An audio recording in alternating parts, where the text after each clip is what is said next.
ठीक है। Good morning 10th class. व्याकरण की क्लास चल रही है आपकी, जिसमें आपको भाषा, व्याकरण और बोली के बारे में समझाया जाएगा। व्याकरण क्या है? व्याकरण स्टार्ट जो होती है वो हमारी इकाई से शुरू होती है। पूर्ण इकाई हमारी होती है का। यदि आ शब्द होता है तो आ से हम किस तरह से व्याकरण सीख सकते हैं। यदि व्याकरण सीखना होता है तो छोटा आ बड़ा सीखते हैं, उसके बाद स्वर, व्यंजन, उसके बाद आते हैं पूर्ण वाक्य हमारे। जब हमारे वाक्य पूरे हो जाते हैं उसके बाद हमें क्या करना पड़ता है, जिस तरह से हम लेखक लिखते हैं, लेखक जो होते हैं वो लिखते हैं, वो कैसे लिखा जाता है, जैसे जिस तरह से हम बोलते हैं उसी तरह से हम लिखते भी हैं। जो हमारी बोली होती है वही हमारी पूर्ण व्याकरण कहलाती है। पूर्ण व्याकरण क्या है? स्वर, व्यंजन और विसर्ग। पहले आप स्वर्ग सीखेंगे। स्वर में क्या क्या चीज़ें होती हैं? छोटा, बड़ा, छोटी, बड़ी, छोटा ऊ, बड़ा ऊ, ए, औ, अम, आहा। ये कितने शब्द होते हैं? कितने स्वर होते हैं? ये 13 स्वर होते हैं। व्यंजन होते हैं हमारे 26। यदि व्यंजन और स्वर दोनों मिल जाते हैं तो भाषा हमारी शुरू हो जाती है। यानी कि स्वर और व्यंजन जो दो होते हैं तो दोनों मिलकर जब लिखाई जाते हैं तो हमारी भाषा, बोली और व्याकरण चालू हो जाती है। छोटा बड़ा सबको आता ही है। Yes, ma'am. यहाँ पर स्वर,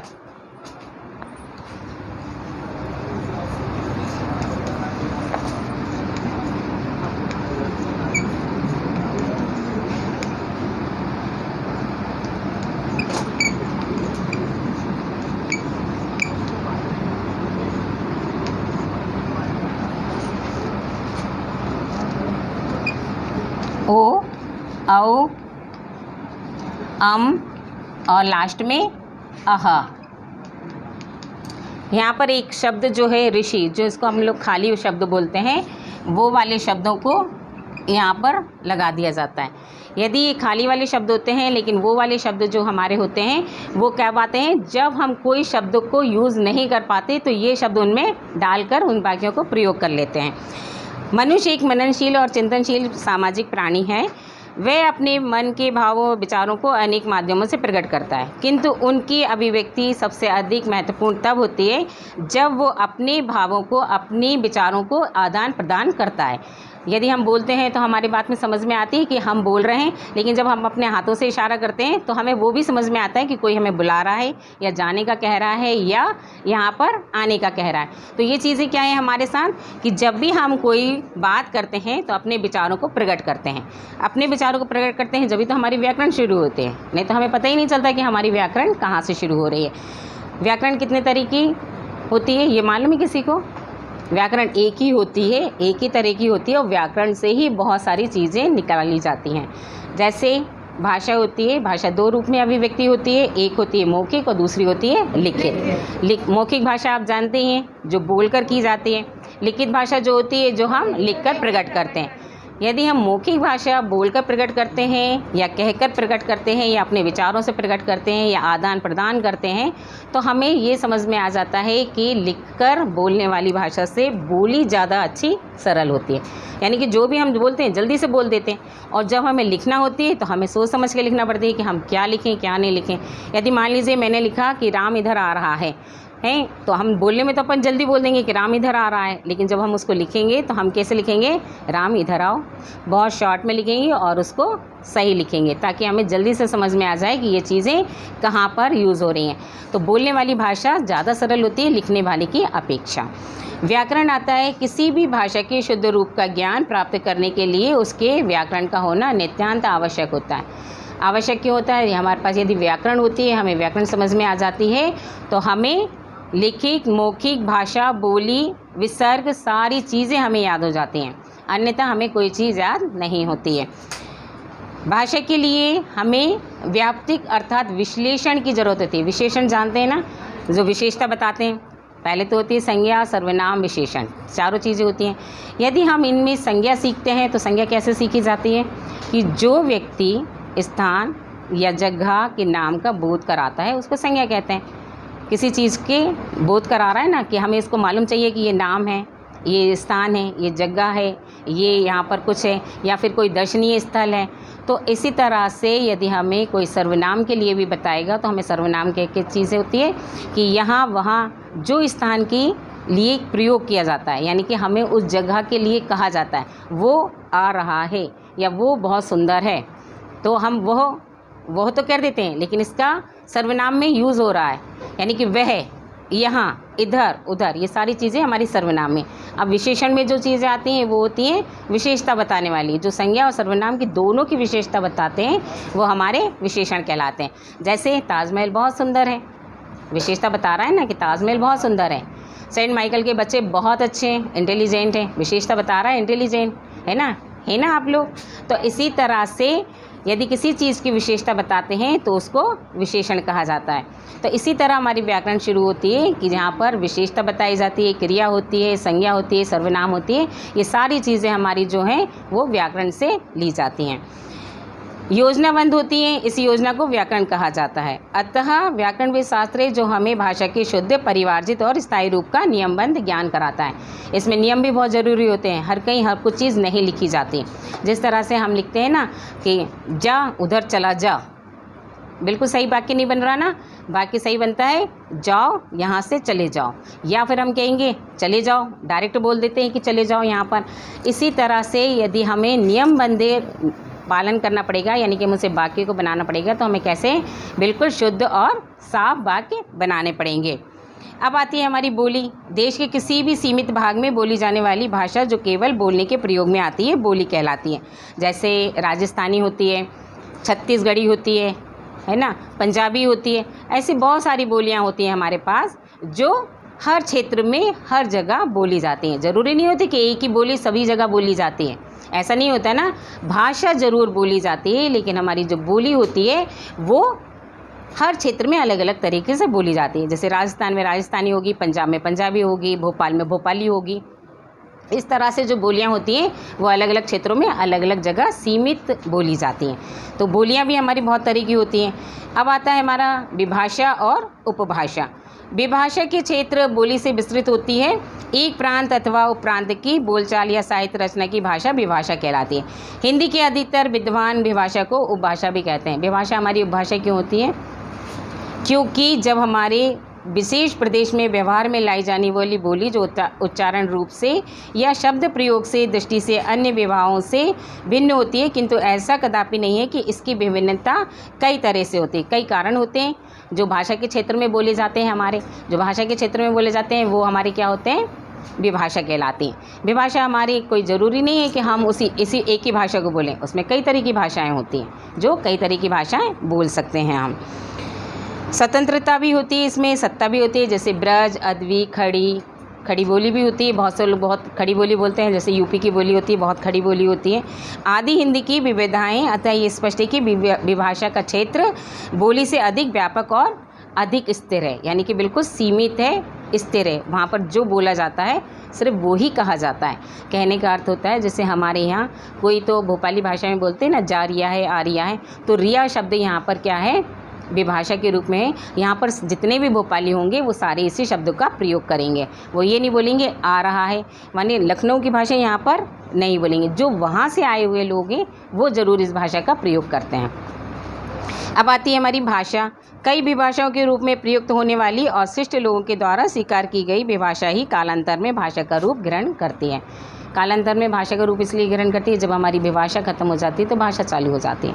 हम जानते हैं ना इस चीज़ को कि भाई हमारा पीरियड जिस तरह से चेंज होते हैं ना, उसी तरह से हमारी भाषा भी चेंज होने लगती है। कहीं कुछ बोलते हैं तो कहीं कुछ बोलते हैं तो कहीं कुछ बोलते हैं। भाषा का स्थान विशेष में परिनिष्ठा और आदर्श माने जाने वाले स्वरूप की परिनिष्ठा कहलाती है। जैसे आदर्श भाषा भी कहते हैं, जैसे हम आदर्श भाषा कहते हैं। खड़ी बोली जाने वाली एक विभाषा थी, मुख्यतः प्राप्त कर लेने के कारण ही वे हिंदी की परिनिष्ठा भाषा बन गई है। इसमें साहित्य भाषा होती है। जैसे साहित्य भाषा कहलाती है जो सामान्य व्यवहार में लाई जाती है, वो साहित्य भाषा कहलाती है। जिसका लेखबंद और सुनिश्चित होता है, जो लेखकों द्वारा होती है। जो लेखक होते हैं, कवि होते हैं, वो साहित्य भाषा ज़्यादातर लिखते हैं। जैसे कभी कभी शब्द नहीं आ जाते, प्रयोग करना, प्रद्युक्त, विस्थापना, ऐसे शब्द आते हैं ना, तो उसका मीनिंग भी बताते हैं ना। विस्थापना का मतलब होता है वो चीज़ें वहाँ पर की जाती हैं। तो और प्रयोग का करना यानी कि उसको यूज़ करना किसी चीज़ को तो कैसे की जाती है। कभी कभी ये शब्द आ जाते हैं आपको समझ में नहीं आते ना, साहित्य शब्द क्या है, तो उसका अर्थ भी पूछते हैं। तो यही हमारी साहित्य भाषा है जो लेखक कवियों के द्वारा रची जाती है। अब आती है हमारी राष्ट्रीय भाषा। वह भाषा जो किसी राष्ट्र या देश के संपूर्ण क्षेत्र में प्रयुक्त होती है अथवा उस देश की अधिकतर जनता उस भाषा को राष्ट्रभाषा कहती है या वो कहलाती है। यहाँ पर सबसे ज़्यादा जो जनता बोलती है या यहाँ के लोग बोलते हैं वो राष्ट्रभाषा कहलाती है। जैसे हमारी राष्ट्रभाषा हिंदी है, यहाँ पर ऑफिस वगैरह होते हैं, सरकारी ऑफिस होते हैं, वहाँ पर सारी राष्ट्रभाषा ही हमारी यूज़ होती है। उस राष्ट्रभाषा में किसी भी भाषा को ये धार्मिक, सामाजिक, राजनीतिक, सांस्कृतिक और साहित्य भाषा के कारणों से मिलती है। संपूर्ण भारतवर्ष में हिंदी विचार विनिमय में काम में आती है। हिंदी ही ऐसी भाषा होती है जो संपूर्ण भारत में चलती है और प्रयोग में आ जाती है। सारे लोग उसे हिंदी भाषा को समझते भी हैं, बोलते भी हैं और सुनते भी हैं। ऐसी बहुत कम भाषाएं होती हैं जो पूरे भारत में चलती हैं, लेकिन सबसे ज़्यादा भाषा हमारी हिंदी जो पूरे भारत में जानी पहचानी और प्रचलन है। अब आता है हमारा अंतर्राष्ट्रीय भाषा। जब कोई भाषा राष्ट्र की सीमाओं को पार कर अन्य राष्ट्रों में भी अपना प्रभुत्व स्थापित कर लेती है यानी कि अपना सर्वोच्च स्थापित कर लेती है, वो अंतर्राष्ट्रीय भाषा कहलाती है। हमारे भारत में तो चल रही है, लेकिन अंतर्राष्ट्रीय भाषा यानी कि बाहर विदेशों में भी यदि हमारा भाषा चलती है तो अंतर्राष्ट्रीय भाषा हो जाती है वो। फिर आती है हमारी राजभाषा। सामान्यतः किसी राष्ट्र विशेष को राजभाषा कहा जाता है। वही राजभाषा पद पर प्रतिष्ठित होती है, किंतु कभी कभी राजनीतिक कारणों से राजभाषा भी अन्य भाषाओं में गिनी जाती है। हमारी राष्ट्रभाषा जो होती है, यहाँ पर नेता वगैरह जो होते हैं वो हमारी कौन सी भाषा में बात करते हैं? हिंदी में बात करते हैं। भाषण भी देते हैं तो हिंदी में देते हैं, कुछ बोलना होता है तो भी हिंदी में देते हैं, लिखते हैं तो भी हिंदी में देते हैं। तो हमारी वो राजभाषा हो जाती है या हमारी नेताओं वाली भाषा, मतलब सरल अक्षरों में नेताओं वाली भाषा कहते हैं। भाषा और भाषण क्या होता है? भाषा वे रूप है जो परंपरा से चला आ रहा है, जो शब्दों का एक बड़ा भंडार है। भाषा हमारे शब्दों का भंडार है। क्यों? क्योंकि उसी से सारी चीज़ें निकलती हैं। जैसे छोटा से सब चीज़ें निकलती हैं स्वर से, ऐसे ही शब्दों से या भाषाओं से, भाषण से सारी चीज़ें हमारी निकलती हैं। जो शब्दों से निकलती चली आ रही है वे भाषा कहलाती है। भाषा का दूसरा रूप व्यक्ति द्वारा उसका व्यवहार अर्थव भाषण है।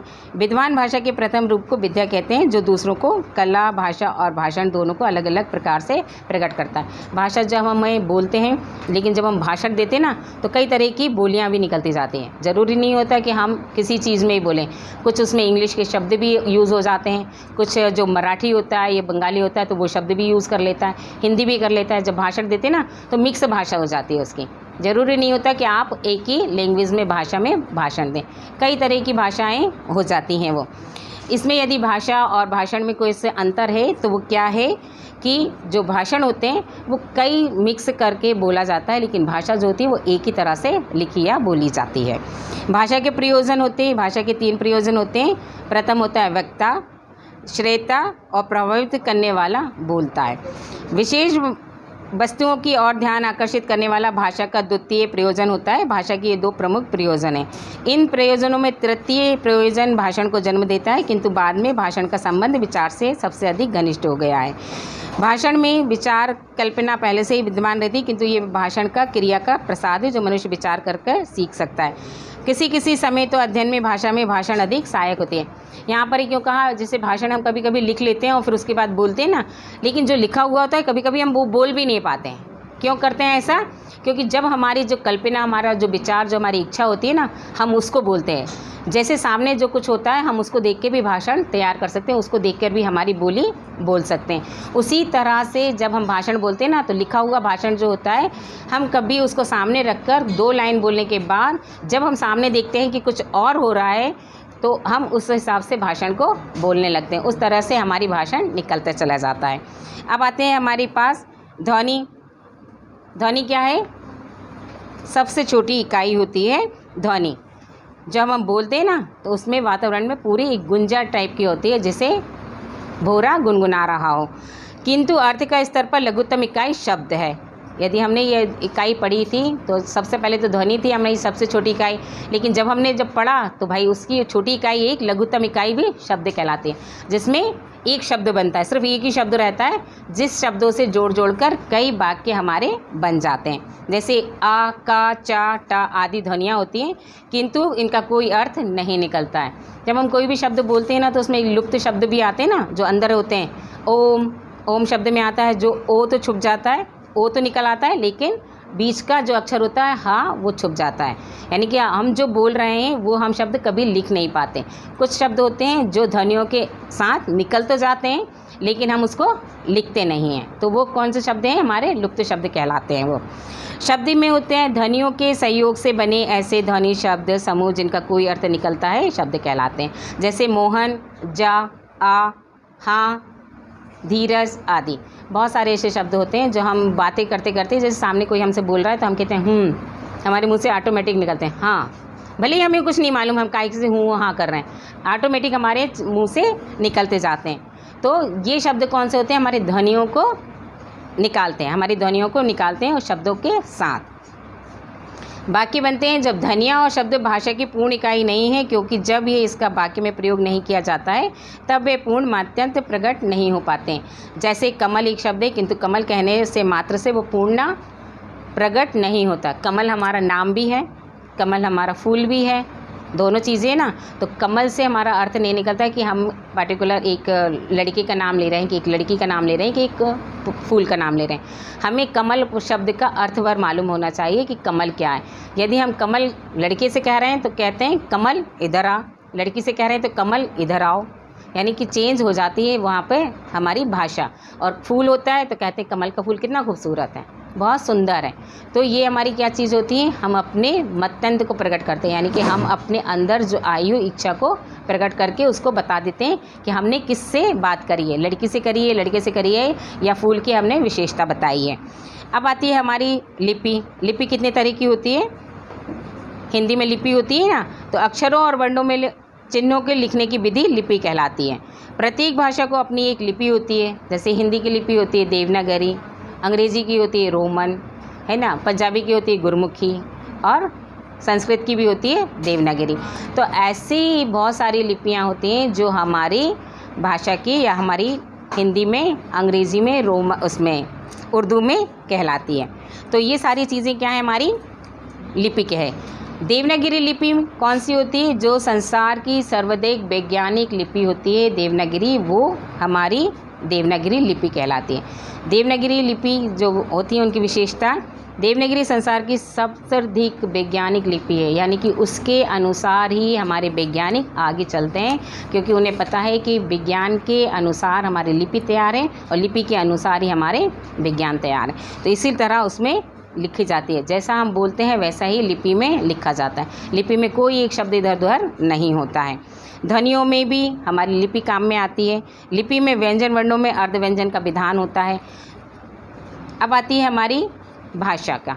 अभी तो आपने इतनी सारी चीज़ें पढ़ी, अब आती है हमारी भाषा। भाषा भी हमने बोलने में और लिखने में आ जाती है। अब होते हैं इसमें वर्ण विचार। वर्ण विचार कौन से होते हैं? जो स्वर होते हैं, व्यंजन होते हैं और अनुसार होते हैं।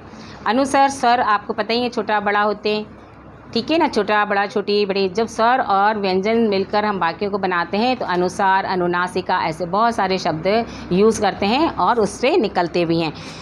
स्वर में होते हैं छोटा बड़ा, छोटी बड़ी, जो ब्लैक बोर्ड पर आपका लिखा हुआ है।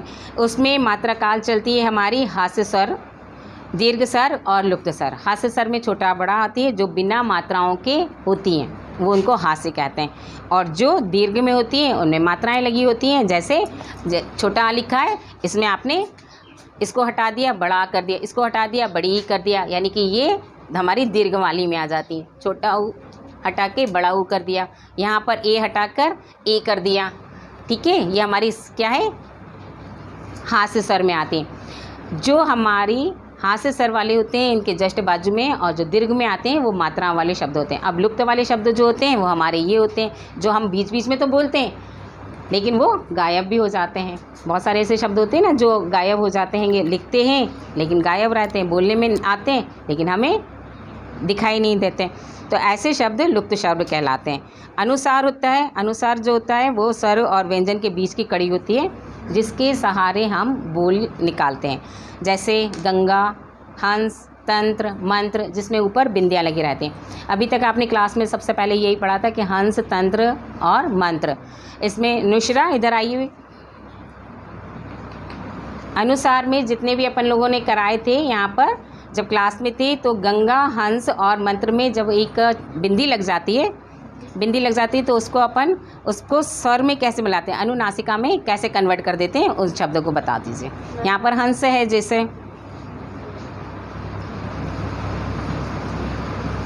ये हंस, अब ये क्या हो गया, हंस हो गया। अब इसी में हमने यदि अनुनासिका डाल दिया, यानी कि चंद्र बिंदी डाल दी, तो क्या हो जाता है, ये हंस। अब इसमें हंस तो है, लेकिन हमारा पूर्ण वाक्य नहीं है ना, हंसना, इसमें ना कर देते हैं तो हंसना हो जाता है।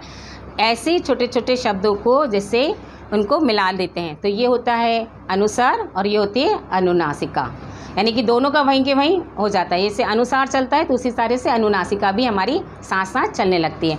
तो यहाँ पर हंस है एक पक्षी का नाम, हंसना हमारी क्रिया हो गई। तो क्रिया कैसे चल गई, ये अनुनासिका दौर पर, यानी कि वो तो चल रहा है लेकिन यहाँ पर हंसना जो है वो अनुनासिका पे आ जाते हैं, यानी कि हम हंस रहे हैं। और अनुनासिका हमारा क्या बनता है, चंद्रमा, चंद्र से बिंदी वाली बनती है जो अनुनासिका होती है। यानी कि हमारे गले से, नाक से निकलने वाले शब्द होते हैं, उनको अनुनासिका कहते हैं। जो हमारे गले से उच्चारण हो जाते हैं ना जो शब्द, वो वाले, और जो नासिका से चलते हैं वो हमारे नाक वाले होते हैं, करने वाले, जो हमारे नाक से आ जाते हैं, वो शब्द सारे अनुनासिका में होते हैं। अब इसी में तरह से आप बताइए, जैसे दंत है तो दंत का होता है, ये तो संस्कृत शब्द है दंत, दंत का दांत, संस्कृत शब्द में तो दंत है ऊपर क्योंकि एक बिंदी है। अब इसमें दांत कर दिया तो हमारा हिंदी बन गया अनुनासिका में आ गया, है ना। हम संस्कृत भी साथ साथ चल सकते हैं और हिंदी भी साथ साथ चल सकते हैं, इसमें ग्रामर दोनों मिक्स होती हैंगी। अब इसमें आता है जैसे डांग से है, कांस है, तो कंस, कंस का कांस कर दीजिए, कंस एक राजा है और उसमें कांस का ऊपर चंद्रबिंदी लगा देंगे तो कांस बन जाएगा। कांस एक बर्तन है, जो कांसे के बर्तन में कहलाता है तो वो कांस में आ जाता है। अब आती है हमारे पास विसर्ग। इन्हीं चीज़ों को यदि हमें विसर्ग संज्ञा में जोड़ देते हैं तो किस तरह से करते हैं, विसर्ग लगाकर कैसे करेंगे। संस्कृत की ध्वनियाँ हैं, हिंदी भाषा में संस्कृत से आए कपित तत्सम शब्दों को मिलाकर हमारा विसर्ग तैयार होता है, जो संस्कृत शब्द से लिया गया हुआ होता है। जैसे अतः, स्वतः, मनः, अतः, स्वतः और मनः। अतः,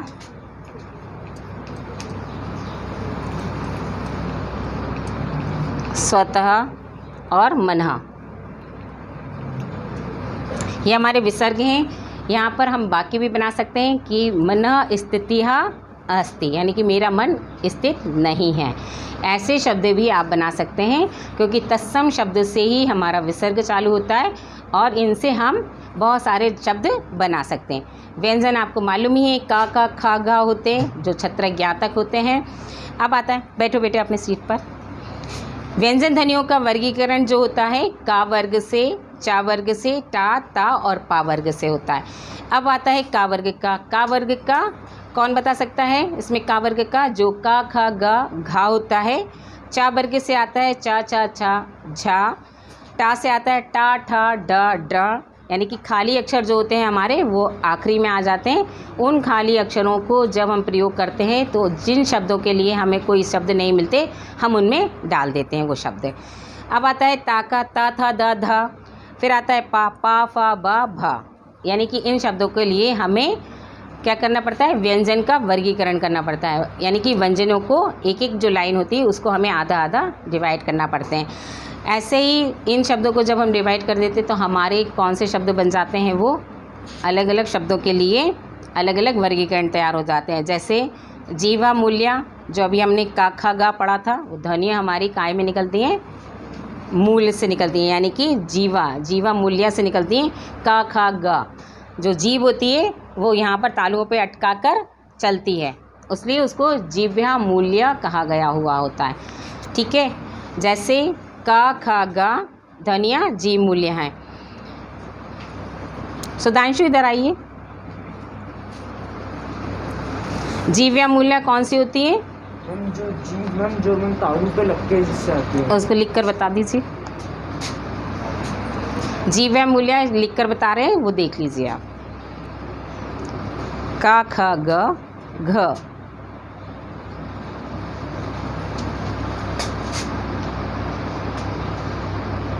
घ, ये होती है हमारी जीव्य मूल्य, यानी कि हमारी जो गले के साथ साथ हमारी जो जीभ होती है ना, वो फैल जाती है और यहाँ से निकलती है, उसको जीव्य मूल्य कहते हैं, जो हमारे आसपास जीभ को फैला कर बैठ जाइए।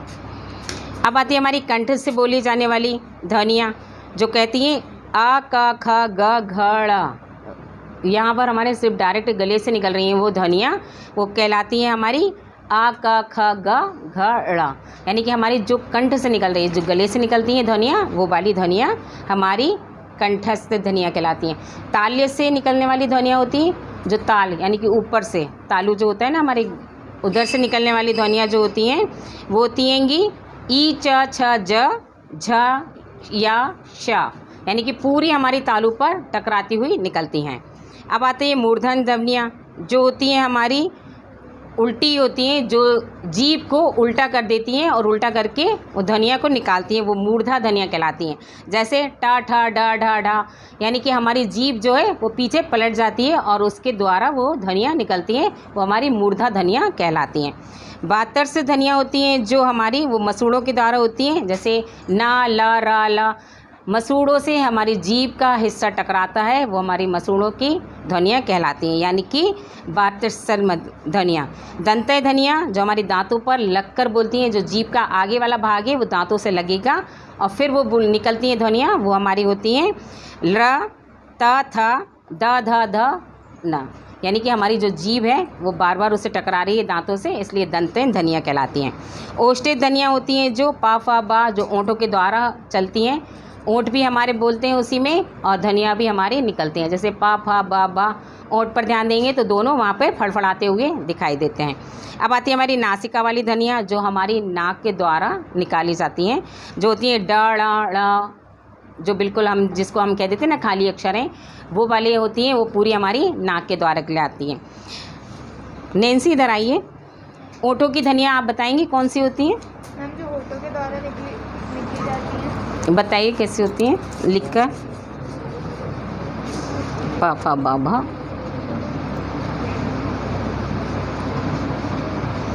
ये सारी हमारी जो ओंठों से निकली हुई ध्वनियाँ होती हैं, ये ध्वनियाँ कहलाती हैं। अभी तक आपने क्या क्या पढ़ा? स्वर, व्यंजन, विसर्ग, भाषा, व्याकरण, बोली, ये सारी चीज़ें आपने पढ़ी और उम्मीद है आपको समझ में आ गया होगा। अब आप इसको अपनी नोटबुक में लिख लीजिएगा और कॉपी को चेक करा लीजिएगा। इसी के साथ ही ये वाला चैप्टर यहीं क्लोज करते हैं। Thank you.